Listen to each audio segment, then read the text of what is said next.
লা ইলাহা ইল্লাল্লাহ লা ইলাহা ইল্লাল্লাহ লা ইলাহা ইল্লাল্লাহ লা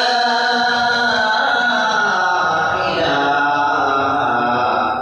ইল্লাল্লাহ মুহাম্মাদুর রাসূলুল্লাহ সাল্লাল্লাহু আলাইহি ওয়াসাল্লাম। আল্লাহ রাব্বুল ইজ্জত ওয়াল জালালের দরবারে লাখ কোটি শুকরিয়া জ্ঞাপন করছি যে মহান রব্বুল আলামিন আজকে আমাদেরকে জিলহজ মাসের দ্বিতীয় জুমায় যে আল্লাহ পাক ভালোবেসে মহব্বত করে আল্লাহ পাকের পবিত্র মসজিদে 10 মায়ের সন্তানকে আশা এবং আশার তৌফিক দান করেছেন। এই জন্য আমরা মন থেকে অন্তঃস্থল থেকে সকলে মিলে পড়ছি আলহামদুলিল্লাহ। সমস্ত প্রশংসা মহান আল্লাহ রাব্বুল ইজ্জত ওয়াল জালালের জন্য, যিনি মহিয়ান গরিয়ান সর্বশক্তিমান। সব প্রশংসা তার জন্য, আল্লাহর জন্য। আল্লাহ পাক রব্বুল আলামিন আমাদেরকে আল্লাহ পাকের প্রশংসা দেওয়ার তৌফিক দান করেন। সবাই বলেন আমিন। মুসলিম কেরাম, আমি আজকে আপনাদের সামনে সংক্ষিপ্ত সময় কিছু কথা বলবো। যে বিষয় নিয়ে আজকে আলোচনা করবো সেই বিষয় হচ্ছে, ইতিমধ্যে আপনারা অনেকেই বুঝে গিয়েছেন আমার তেলাওয়াতকৃত আয়াতের মাধ্যমে যে আমি কোন বিষয়ে আলোচনা করব। আমি আজকে মূলত আলোচনা করব জিকিরের বিষয়। জিকির কাকে বলে, জিকির কি জিনিস, আর জিকিরের অর্থ কি? আমরা মূলত মানুষগুলি জানি জিকির হচ্ছে সারাদিন 24 ঘন্টা মসজিদে বসে জিকির আজকার করা, অথবা ঘরের কোনায় বসে জিকির আজকার করা। অতটুকু আমরা জানি, কারণ আমরা যতটুকু লেখাপড়া করছি অতটুকু জানি না। যে যতটুকু পড়াশোনা করেছেন অতটুকু পর্যন্ত আপনারা জানেন, আমি জানি যে শুধুমাত্র মসজিদের কোনায় বসে জিকির আজকার করা, এতটুকু জানি না আমরা। কিন্তু এই জিকির কি, জিকির কাকে বলা হয়, এর অর্থ আমি যদি এখন জিজ্ঞেস করি অধিকাংশ মানুষ বুঝবে না জিকির কাকে বলা হয়। তো এই জন্য আমি কোরআনুল কারীমের একটি আয়াতে কারিমা আমি আপনাদের সামনে তেলাওয়াত করেছি, এবং এই জিকির সম্পর্কে আল্লাহ রাব্বুল আলামিন কোরআনুল কারীমের বিভিন্ন জায়গায় আলোচনা করেছেন। বিভিন্ন জায়গায় জিকির সম্পর্কে, জিকির কাকে বলা হয়। এখন এই জিকির কি শুধু মসজিদের জন্য খাস, নাকি বাড়ির জন্য খাস, না জমি জমার মধ্যে চাষবাস করা খাস? এখন এই জিকিরটা কি বোঝার দরকার আছে না নাই বলেন? সবাই বলেন, বোঝার দরকার আছে নি? আমার যত অল্প জ্ঞান, এই অল্প জ্ঞান থেকে আমি আপনাদেরকে অল্প সময় কিছুটা নলেজ দেওয়ার চেষ্টা করবো ইনশাআল্লাহ, আল্লাহ যদি তৌফিক দেয় জিকির সম্পর্কে। মূলত বলি আপনাদেরকে জিকির কাকে বলা হয়। আল্লাহ রাব্বুল আলামিন বলেছেন, وقال ربكم ادعوني أستجب لكم। আল্লাহ বলেন, বান্দা তোমরা আমাকে ডাকো, আমি তোমাদের ডাকে সাড়া দিব। সুবহানাল্লাহ। আর জিকিরের অর্থ হলো বান্দা বেশি বেশি আমাকে স্মরণ করা। জিকিরের অর্থ আল্লাহকে স্মরণ করা। সবাই বলে জিকিরের অর্থ কি না? এবার কোরআন বলছে, ফাযকুরুনি আযকুরুকুম ওয়াশকুরুনি ওয়ালা তাকফুরুন। ফাযকুরুনি আযকুরুকুম,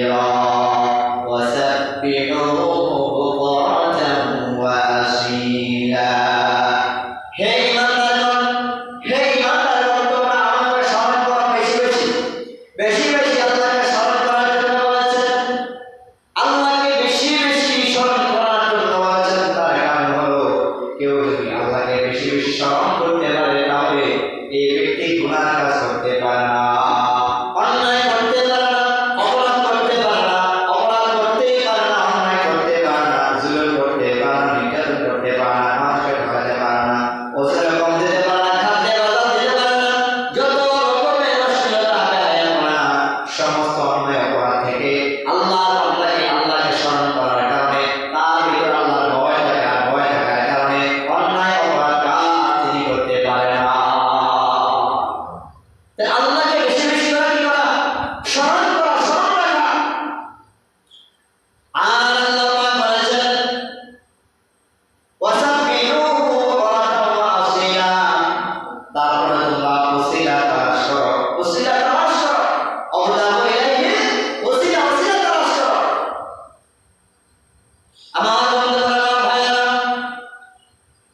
আল্লাহ রাব্বুল আলামিন কথা বলেছেন জিকির করা মানে স্মরণ করা আবার এই জিকিরের আরেক অর্থ হচ্ছে কোরআন কারীম আল্লাহ পাক রব্বুল আলামিন কোরআন তেলাওয়াত ও জিকির বলা হয়েছে বলেন সুবহানাল্লাহ কোরআন কারীমে অন্য জায়গায় আল্লাহ পাক বলেছেন সূরা আনফাল আয়াত 3 নম্বর খুব খেয়াল করেন আল্লাহ পাক রব্বুল আলামিন বলেছেন ইন্নামাল মুমিনুনা আল্লাযীনা ইযা যুকিরাল্লাহু ওয়াজিলাত কুলুবুহুম ওয়া ইযা তুলিয়াত আলাইহিম আয়াতুহু যাদাতুহুম ঈমানা ওয়া আলা রাব্বিহিম ইয়াতাওয়াক্কালুন আল্লাহ রাব্বুল আলামিন এখানে কতগুলি কথা বলেছেন ইন্নামাল মুমিনুন নিশ্চয়ই যারা মুমিন ইন্নামাল মুমিনুনা আল্লাযীনা ইযা যুকিরাল্লাহ যখন তারা কোরআন তেলাওয়াত করে যখন তারা কি করে কোরআন তেলাওয়াত করে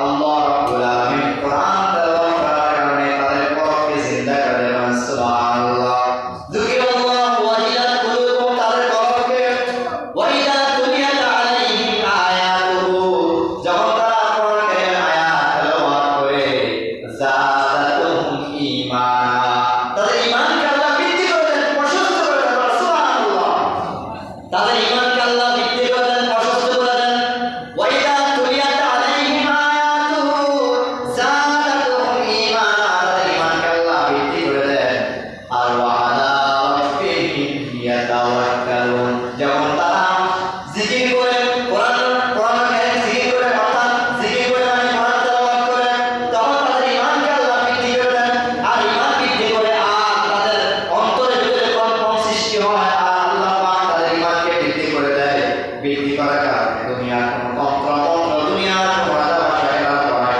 করে চলে না দুনিয়ার কোনো মানুষকে তারা পরে করে না তারা তাওয়াক্কুল করছে কার উপরে তাওয়াক্কুল করে কার উপরে তো অর্থাৎ আল্লাহকে স্মরণ করে গুনাহ কাজ করে না সেটা দুনিয়ার যে কোনো গুনাহ কাজ হোক যে কোনো অন্যায় কাজ হোক তারা করতে চায় না করে না দুনিয়া লোভী হয় না আখিরাত লোভী হয় তার কারণ হলো দুনিয়ার মধ্যে যারা পড়ে থাকে দুনিয়া করে দুনিয়া তোমাকে সবকিছু দিয়েছে কিন্তু একটা কথা চিন্তা করতে হবে যারা দুনিয়া করে আসলে দুনিয়া এমন ভাবে তাদেরকে ঠকায় দেয় তারা চিরস্থায়ী জান্নাতের নাম গন্ধ পাবে না যারা দুনিয়া করে খালি দুনিয়া পানি গাড়ি অর্থ সম্পদ তো তারা আখিরাতে লাভ পায় না তারা আখিরাতের সীমা ধরতে পারবে না হাদিসে রাসূল সাল্লাল্লাহু আলাইহি ওয়াসাল্লাম বলেছেন দুনিয়া সিজনুল মুমিন ওয়া জান্নাতুল কাফির দুনিয়াটা মুমিন বান্দা বান্দির জন্য একটা কয়েদখানা জেলখানা যারা মুমিন বান্দা ইমানদার বান্দা যারা আল্লাহকে সবসময় স্মরণ করে আল্লাহর প্রশংসা করে জিজ্ঞাসা করে এটা তাদের জন্য একটা কয়েদখানা আর কাফের মুশরিক বেঈমানদের জন্য এটা একটা নাজাতখানা বেহেশতখানা কাফের মুশরিক বেঈমান এটা তাদের জন্য কি না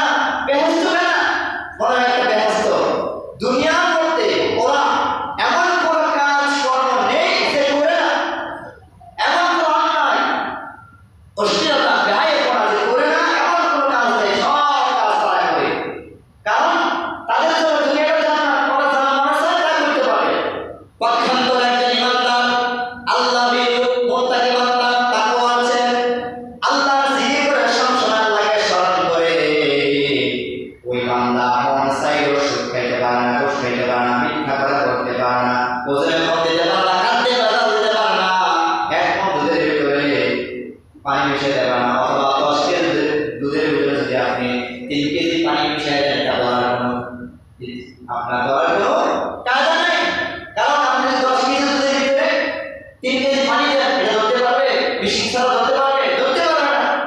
এই জন্য তাকওয়া যদি থাকে, আল্লাহর ভয় যদি থাকে, আর কেউ যদি আল্লাহকে স্মরণ করে, সবসময় স্মরণ করে, তাহলে আল্লাহ ওই বান্দার কারণে, ওই বান্দার দ্বারা ওই অপরাধগুলি করা অতি সহজ হয় না। সে করে না, কারণ আল্লাহর ভয় তার ভিতরে আছে, আর সে অবশ্যই আল্লাহর স্মরণ সবসময় করে। সুবহানাল্লাহ। কোরআন কারীমে আল্লাহ জিকির বলেছেন, আবার অন্য জায়গায় বলেছেন, ইন্না নাহনু নাযালনা যিকরা ওয়া ইন্না লাহু লাহাফিজুন। আল্লাহ পাক রব্বুল আলামিন বলেন, আমি জিকির নাযিল করেছি, অর্থাৎ কোরআন। এখানে কোরআনকে জিকির বলা হয়েছে। আমি কোরআনকে নাযিল করেছি, জিকিরকে নাযিল করেছি। এর হেফাজত আমি আল্লাহ রব্বুল আলামিন বলেন। সুবহানাল্লাহ। কোরআন নাযিল করেছেন যে আল্লাহ পাক, এর হেফাজত, এর সংরক্ষণ কে করবে? আল্লাহ নিজেই করবে। এখন কাদের মাধ্যমে করবে? যুগে যুগে পৃথিবীর শুরু থেকে নিয়ে কোরআন আয়াত আল্লাহ পাক যখন দিয়েছেন, তখন থেকে সমস্ত মানুষগুলি কোরআনের বিরোধী করেছিল। শুনছেন না আপনারা? আবু জাহেল, আবু লাহাব, উতবা, সাইবা, মুগীরা, তারা কোরআনের বিরোধী করেছিল। আল্লাহ নবী সাল্লাল্লাহু আলাইহি ওয়াসাল্লাম যখন কোরআনের কথা বলেছিল, সেগুলির বিরোধিতা করেছিল। তখন আল্লাহ পাক রব্বুল আলামিন রাসূলকে ডাক দিয়ে বলেন, হে রাসূল, আপনি পেরেশান করবেন না, আপনি হতাশ হবেন না। কোরআন নাযিল করেছি আমি আল্লাহ পাক, এর সংরক্ষণের দায়িত্ব পুরোটাই আমি আল্লাহর কাছে। বলেন সুবহানাল্লাহ। তারা কাগজে লেখা কাগজ পুড়ে দিতে পারে, পানির নিচে পানিতে ডুবাই ফেলতে পারে, মাটির নিচে ফেলে ফেলতে পারে, অথবা আগুন জ্বালিয়ে শেষ করতে পারে, অথবা হাজার হাজার কোরআনের হাফেজকে তারা শেষ করে দিবে। কিন্তু আল্লাহ পাক রব্বুল আলামিন কোরআনকে অন্তরের মধ্যে জায়গা করে দিয়েছে। ছোট্ট ছোট্ট ছোট্ট ছোট্ট শিশু বাচ্চারা কোরআন হাফেজ হয়, আলহামদুলিল্লাহ। এগুলা যদি হাজার হাজার মানুষ এখানে তারপরও কিয়ামত পর্যন্ত আল্লাহর কোরআন থাকবে, এর সংরক্ষণ আল্লাহ নিজে হাতে করবেন। বলেন সুবহানাল্লাহ। এই কোরআন ছোট্ট ছোট্ট বাচ্চাদের সিনার ভিতরেও আছে। কয়জনকে মারবেন? কয়টা লাইব্রেরি করে ফেলবেন? এই জন্য আল্লাহ বলেছেন, এখানে জিকির অর্থ কোরআনকেও আল্লাহ জিকির বলেছেন। আবার আল্লাহ পাক নামাজকে জিকির বলেছেন। আল্লাহ পাক রব্বুল আলামিন কথা বলেছেন 28 নম্বর পারা, আল্লাহ পাক বলেন সূরা জুমাতে, ইয়া আইয়ুহাল্লাযীনা আমানু ইযা নুদিয়া লিস-সালাতি মিন ইয়াউমিল জুমআতি ফাসআউ ইলা যিকরিল্লাহি ওয়া যারুল বাই'। যখন জুমার সালাতের আযান হবে, তখন তোমরা কাজ কর্ম বন্ধ রেখে, সমস্ত কাজ ফেলে রেখে তোমরা আল্লাহর জিকিরের জন্য দৌড়ে যাও। বলেন সুবহানাল্লাহ। এখানে নামাজকে জিকির বলা হয়েছে। বলেন, এখানে নামাজকে কি বলা হয়েছে? জিকির বলা হয়েছে। সুবহানাল্লাহ। আমি আবার আপনাদেরকে বলছি, আল্লাহ পাক রব্বুল আলামিন বলেছেন, ইয়া আইয়ুহাল্লাযীনা আমানু ইযা নুদিয়া লিস-সালাতি মিন ইয়াউমিল জুমআ ফাসআউ ইলা যিকরিল্লাহি ওয়া যারুল বাই'। যখন জুমার সালাতের আযান হবে, তখন তোমরা বাড়িতে, ঘরে, দোকানপাটে থাকবে না, জমি জমা করে থাকবে না, তো তোমরা কোথায় যাবে? আল্লাহর জিকিরের জন্য মসজিদে চলে যাও। বলো সুবহানাল্লাহ। এজন্য জিকির অর্থ কয়টা পাইলাম? 1 নাম্বার পেয়েছি। বলেন তো কয়টা? বলেন তো জিকির অর্থ কয়টা পেলাম আমরা? প্রথম কি? কোরআনকে পেয়েছি। কি পেয়েছি? কোরআনকে। আর দ্বিতীয় নাম্বার পেয়েছি কি? বলেন নামাজকে। বলেন জিকির অর্থ কি? এখানে কোরআন পাইলাম, এখানে নামাজ পাইলাম। আর সার কথা হচ্ছে জিকির অর্থ হচ্ছে আল্লাহকে স্মরণ করা। বলেন জিকির অর্থ কি? মাশাআল্লাহ। এই জিকির অর্থ আল্লাহকে স্মরণ করা। সুবহানাল্লাহ। তাহলে প্রথম পাইলাম কোরআন তেলাওয়াত করা, দ্বিতীয় নাম্বার পাইলাম নামাজ পড়া, এটাও জিকির। এবার আসেন যে জিকিরটা আমরা সব সময় জিকির আজকার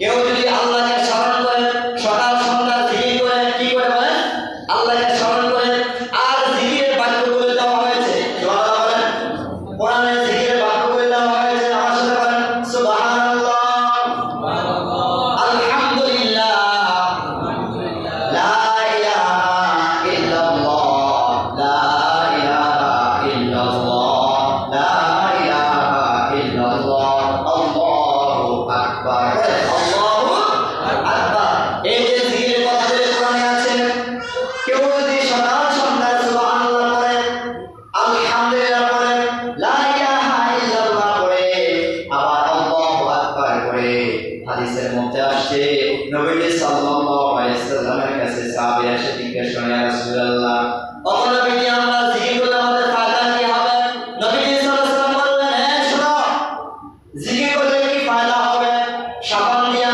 অথবা সারফেক্স দিয়া কোনো যেগুলো দিয়ে আমাদের কাপড় পরিষ্কার হয় কাপড় যদি আমরা পরিষ্কার করি কি করি না বলেন কাপড় পরিষ্কার করে তেমনি ভাবে কেউ যদি সকাল সন্ধ্যা আল্লাহকে স্মরণ করে লা ইলাহা ইল্লাল্লাহ অথবা সুবহানাল্লাহ আলহামদুলিল্লাহ করে আল্লাহ রাব্বুল আলামিন বলেন রাসূল বলেছেন যে জিকির করার কারণে যেমন ভাবে কাপড় পরিষ্কার করে সারফেক্স সাবান দিয়ে পরিষ্কার হয় না দাগ থাকে না তেমনি ভাবে কেউ যদি জিকির আজকার করার কারণে সকাল সন্ধ্যা জিকির আজকার করার কারণে তার অন্তরের ভিতরে যে গুনাহটা হয়েছে গুনাহ করার কারণে অন্যায় করার কারণে অপরাধ করেছে অপরাধ করেছে গুনাহ করেছে আর এই জিকির করার কারণে আল্লাহ পাক রব্বুল আলামিন তার কলবটাকে পরিষ্কার করে গুনাহ মুক্ত করে দেন সুবহানাল্লাহ গুনাহ যারা করেছে অপরাধ যারা করেছে যদি জিকির করে আল্লাহকে স্মরণ করে সুবহানাল্লাহ আলহামদুলিল্লাহ লা ইলাহা ইল্লাল্লাহ আল্লাহু আকবার এগুলো যারা বলে তো আল্লাহ পাক রব্বুল আলামিন তার কলবকে কি করে দেয় সাফ করে দেয় পরিষ্কার করে দেয় এজন্য বাংলাদেশের ভিতরে অথবা বিভিন্ন রাষ্ট্রের ভিতরে ওলামায়ে কেরাম অথবা পীর বুজুর্গরা পীর সাহেবগণ জিকির দেয় কি দেয় জিকির দেয় কোন দরবারে গেলে ওই দরবার থেকে আপনাকে সবক দিয়ে দেয় আর এই সবক আমার তোমরা এভাবে চলবা এভাবে জিকির করবা সকাল সন্ধ্যা 100 বার লা ইলাহা ইল্লাল্লাহ বলবা সুবহানাল্লাহ বলবা আলহামদুলিল্লাহ বলবা এভাবে জিকির করবা আর জিকিরের কিছু নিয়ম কানুন তারা শিক্ষা দেয় কারণ কিছু দরবারে গেলে এই কথাগুলি বলার কারণ কি বলতো যে আমাদের কিছু সবক দিয়ে দিও আমরা যেন পরিশুদ্ধ হতে পারি পবিত্র হতে পারি গুনাহমুক্ত হতে পারি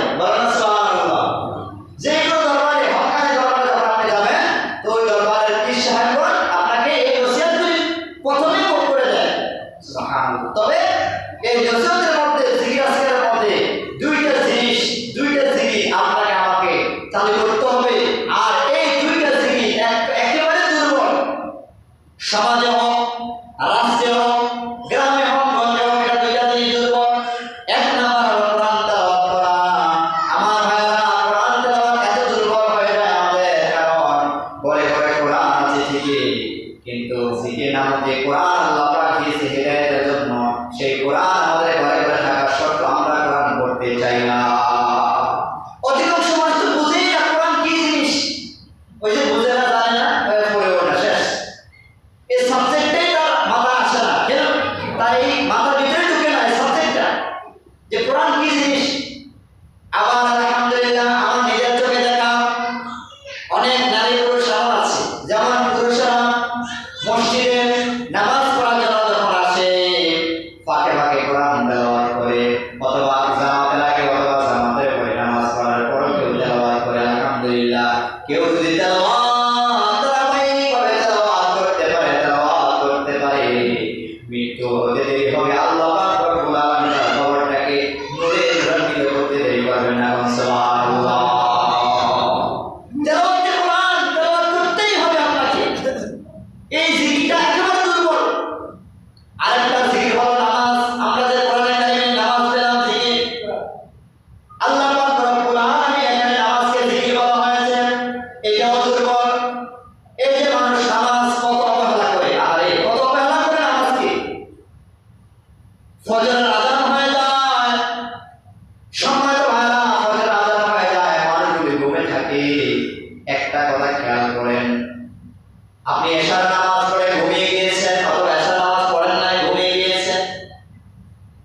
সকালবেলা মনে করেন আপনি উঠে গেলেন, আপনার পার্শ্ববর্তী এলাকা অথবা আপনার পাশে আপনার চাচাতো ভাই, জ্যাঠাতো ভাই অথবা আপনার জ্যাঠা চাচা, আপনার দাদা অথবা যেই হোক না কেন, আপনি ঘুম থেকে উঠে দেখেন হঠাৎ করে অমুকের নাম মাইকে ঘোষণা হয়ে যাচ্ছে, তিনি মৃত্যু হয়ে গেছে।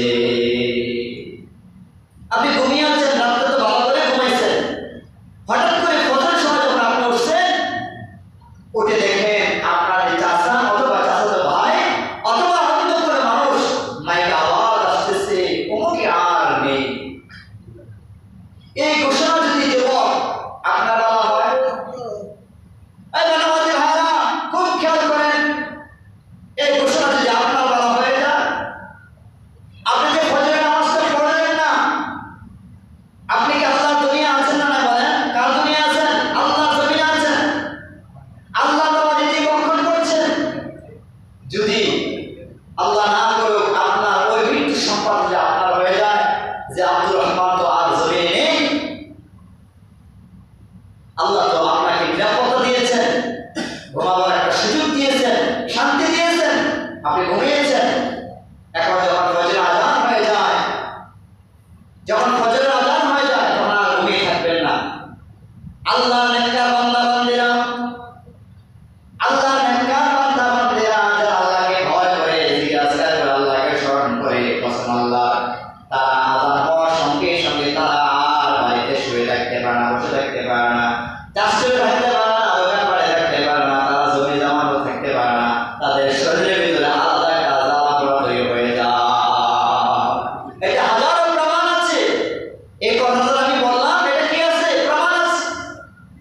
আল্লাহর কিছু বান্দা বান্দি আযান হওয়ার সঙ্গে সঙ্গে তাদের অন্তরে জ্বালা পোড়া সৃষ্টি হয়ে যায়, নামাজটা কখন হয়ে যায়, জামাতে দাঁড়াই গেল গা। আর যদি কোনো ক্রমে জামাত পায় নাই, তাহলে তার আফসোসের শেষ নাই। আর এমন পড়া খবর আছে যে কত নামাজে ছুটে যায়, তার কোনো হিসাব নাই, সে নামাজের তোয়াক্কাই করে না। এই জন্য জিকিরের মধ্যে কিন্তু আমরা নামাজ পেলাম, ঠিক না বলে বলেন? জিকিরের মধ্যে আমরা নামাজ পেলাম, জিকিরের মধ্যে কোরআন তেলাওয়াত পেলাম। আমার ভাইয়েরা, এই তিনটা জিকির আল্লাহ পাক যেন আমাদেরকে করার তৌফিক দান করে, সবাই পড়েন আমিন। আল্লাহর প্রিয় বান্দা হতে গেলে সকাল সন্ধ্যা জিকির করা লাগবে। আল্লাহর প্রিয় বান্দা হতে গেলে সকাল সন্ধ্যায় জিকির যেমন করবো, আবার তেলাওয়াতে কোরআন করতে হবে। আল্লাহর প্রিয় বান্দা হতে গেলে আবার আমরা কোরআন তেলাওয়াত করতে হবে, নামাজ পড়তে হবে, 5 ওয়াক্ত নামাজ জামাতে পড়তে হবে। আর যদি পারেন সব সময় আল্লাহর জিকির আজকার করবেন। আল্লাহ পাক রব্বুল আলামিন বিভিন্ন জায়গার মধ্যে বলেছেন, কোরআনে কারীমে আপনি খুললেই পাবেন বিভিন্ন জায়গায় জিকির কথা। ফাযকুরুনি আযকুরুকুম ওয়াশকুরুনি ওয়ালা তাকফুরুন। আল্লাহ বলে, তোমরা আমাকে স্মরণ করো, আমি তোমাকে স্মরণ করব। সুবহানাল্লাহ। আবার অন্য জায়গায় বলেছেন, ইয়া আইয়ুহাল্লাযীনা আমানু যকুরুল্লাহা যিকরান কাসীরা। বেশি বেশি জিকির করো, সকাল সন্ধ্যায় বেশি বেশি জিকির করো। এখন জিকির করবো কি মানুষ? নামাজও তো পড়ে না, জিকির করবে কি বলেন? নামাজও পড়ে না। সামনে আসতেছে খেলা, আর্জেন্টিনা আর ব্রাজিলের পাগল। মুসলমান লজ্জা থাকা উচিত। তোমার বাবা মুসলমান, দাদা মুসলমান, চরিত্র পুরুষ মুসলমান, আর তুমি সেই ইহুদি খ্রিস্টান, যে ইহুদি খ্রিস্টানের জন্য তুমি পাগল, সেই ইহুদি খ্রিস্টান তোমার নাম তো জানে না, দূরের কথা তোমার গ্রামের নামও জানে না। আর গ্রামের নাম তো জানবে দূরের কথা, তোমার থানা জেলা তোমার দেশের নাম তো জানে না তারা ভালো করে। আজকে আশ্চর্য ঘটনা, তুমি সেই আর্জেন্টিনা ব্রাজিলের পাগল হয়ে গেলা। তুমি